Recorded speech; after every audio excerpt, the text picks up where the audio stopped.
For decades, humanoid robots existed only in science fiction.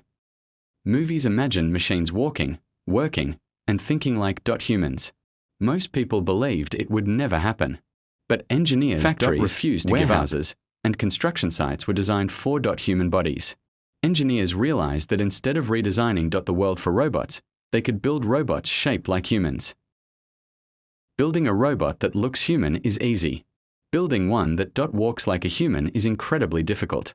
Balance, movement, vision, and coordination became some of the hardest engineering problems ever attempted.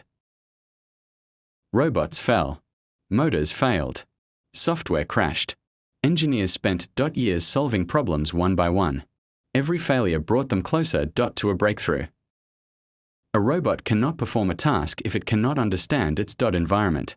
Engineers equipped humanoid robots with cameras, sensors, and artificial intelligence that allow them to recognize objects and navigate safely. Then came a historic milestone. Humanoid robots began performing real work, moving packages, carrying materials, completing repetitive tasks that once required human labor. For the first time, humanoid robots entered real factories. Engineers wanted machines that could work using existing tools, existing equipment, and existing factory layouts.